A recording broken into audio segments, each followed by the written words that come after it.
শীত বেড়ে গেছে অনেকটাই। হঠাৎ করে সেদিন রাতে মনে হলো চিকেন বারবিকিউ করি, তো হুট করেই চিকেন বারবিকিউ করে নিলাম বাসায়। আর সাথে করেছিলাম গাজর পোলাও। গাজর পোলাওয়ের রেসিপিটি শেয়ার করছি, অবশ্যই ভিডিওটি শেষ পর্যন্ত দেখবেন। তো প্রতি বছরই শীতে আমরা বাইরে আগুন জ্বালিয়ে চিকেন বারবিকিউ করি। এটা আমার ছেলেদের আর আমার অনেক পছন্দের একটা খাবার, বাট এতদিন সময় করতে পারছিলাম না। তো সেদিন রাতে হুট করেই ভাবলাম আজকে বানিয়ে ফেলি। তো সবকিছুই বাসায় ছিল। আমি চিকেনটা বিকেলবেলায় ম্যারিনেট করে রেখেছিলাম। আর চিকেন বারবিকিউর এই রেসিপিটা কিন্তু আমি আগে একটা ভিডিওতে শেয়ার করেছিলাম আমার চ্যানেলে, আপনারা চাইলে কিন্তু এটা ভিজিট করে দেখে নিতে পারেন। তো এই যে আমার চিকেনটা এখানে আমি সম্পূর্ণ মশলা দিয়ে ম্যারিনেট করে রেখেছি, একদমই রেডি এটা বারবিকিউ করার জন্য। আর এখানে গাজর পোলাওর জন্য পোলাওর চাল ধুয়ে নিয়েছি আর গাজর কুচি করে নিয়েছি। গাজরটা অনেক মিহি করে কিন্তু কুচি করে নিতে হবে এই পোলাওটা রান্না করার জন্য। তো এখানে আমি প্রায় 2টা বড় সাইজের গাজর কুচি করে নিয়েছি, আর গাজরের পরিমাণটা একটু বেশিই দিতে হয়।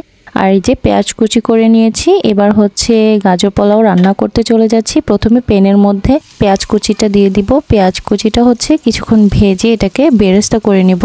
আর আমি সবসময় পোলাওয়ের মধ্যে পেঁয়াজ বেরেস্তাটা করে এটাকে আমি তুলে ফেলি। পেঁয়াজটা আমি ব্যবহার করি না পোলাও রান্নাতে।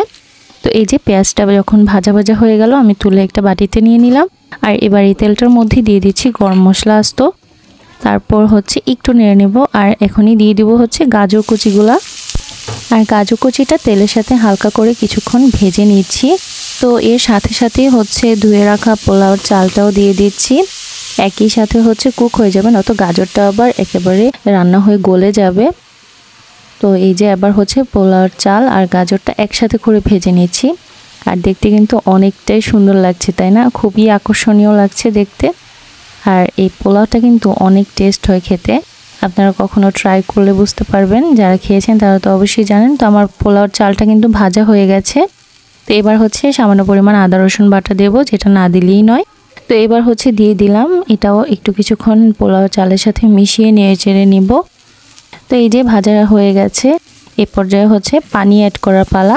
তো এখানে একটা বিষয় আমি এখানে পানি আর দুধ মিলিয়ে পানির পরিমাণটা ব্যালেন্স করব। তো প্রথমে আমি 1 কাপ দুধ দিয়ে দিলাম, দুধের সাথে চিনিটাও অ্যাড করে দিয়েছি। চিনি পোলাও ঝরঝরা করার জন্য অনেকই উপকারী। তারপর পানিটা দিয়ে আমি এটাতে লবণ দিয়ে দিলাম। তো আমি কিন্তু বলেইছি যে পরিমাণ পানি ব্যবহার করব, এর মধ্যে অর্ধেকটা দুধ ব্যবহার করেছি আর অর্ধেকটা পানি। তো এই যে পানিটা একটু কম মনে হচ্ছিল, তো আমি আর একটু বাড়িয়ে দিলাম। আর এবার কিছু কাঁচামরিচ দিয়ে দিচ্ছি। এবার ঢেকে রান্না করব। তো চুলার আঁচটা বাড়িয়ে আমি ঢেকে দিচ্ছি। তো কিছুক্ষণ পর ঢাকনাটা তুলে চেক করে নেব। এই পর্যায়ে যখন চলে এসেছে, এখন আর ঢাকা দেব না, এভাবে ঢাকা ছাড়াই কিছুক্ষণ নেড়ে চেড়ে নেব। আর নিচের তলানিটা অবশ্যই দেখতে হবে, লেগে যেন না যায়, তাহলে কিন্তু পোলাওর টেস্ট নষ্ট হয়ে যাবে। তো এই যে দেখেন পানিটা কিন্তু পুরোপুরি শুকিয়ে গেছে। এবার আমি ঢাকা দিয়ে দেব, চুলার আঁচটা একদম লো করে। তো কিছুক্ষণ পর ঢাকনা তুলে চেক করে নিচ্ছি। দেখতেই পাচ্ছেন পোলাওটা কিন্তু একদম পারফেক্ট কুক হয়ে গেছে। তো আর একটু হবে, এটা দমই হয়ে যাবে। একটু উল্টে পাল্টে নিচের চালটা উপরে তুলে দিলেই হবে। আর এই প্রসেসটা করতেই হয় যাতে করে আপনার সবগুলা চাল পারফেক্ট কুক হয়। তো এইভাবে করে আমি একটু নেড়ে চেড়ে মিলিয়ে দিলাম। আর উপরের চালগুলো নিচে আর নিচের চালগুলো উপরে উল্টে পাল্টে দিলাম। তো এই তো আমার পোলাওটা কিন্তু মোটামুটি রেডি হয়ে গেছে। এবার আমি পেঁয়াজ বেরেস্তাটা দিয়ে উপরের দিকে আমি এটাকে এবার ঢেকে রেখে দেব। আর এই দমেই কিন্তু এটা আরও ভালো কুক হবে।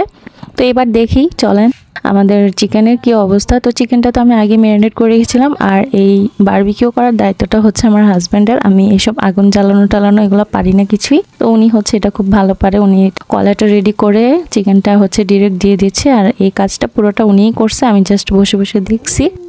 তো এই যে দেখতেই পাচ্ছেন কালার চলে আসছে কিন্তু চিকেনের। আর এটা কিন্তু খুব দ্রুতই হয়ে যায়, বেশি টাইম লাগে না। আর অনেক আগে ম্যারিনেট করে রাখলে চিকেনটা হতেও বেশি একটা টাইম লাগে না। মশলাটাও কিন্তু অনেক ভালো ভেতরে ঢোকে, টেস্ট অনেক ভালো হয়। তো এই যে আমার চিকেন বারবিকিউ কিন্তু রেডি হয়ে গেছে। এবার প্লেটিং করে নেব, খাওয়া দাওয়ার পালা। কারণ এটা করতে করতে অনেক লেট হয়ে গেছিলো সেদিন রাতে। তো এবার আর ওয়েট করা যাচ্ছে না। তো আপনারা বলেন, আপনারা কি কখনো চিকেন বারবিকিউ পোলাওর সাথে ট্রাই করেছেন? ট্রাই না করে থাকলে অবশ্যই করবেন। আমি জানি ম্যাক্সিমাম মানুষ কিন্তু চিকেন বারবিকিউটা নানের সাথে বা পরোটার সাথে খায়, কিন্তু এভাবে একবার ট্রাই করে অবশ্যই দেখবেন, অনেক ভালো লাগবে আশা করছি। আমার গাজরের পোলাও রেসিপিটা কেমন হয়েছে সেটা কমেন্টে জানাবেন। আজকে বিদায় নিচ্ছি, দেখাবো অন্য কোনো ভিডিওতে। আল্লাহ হাফেজ।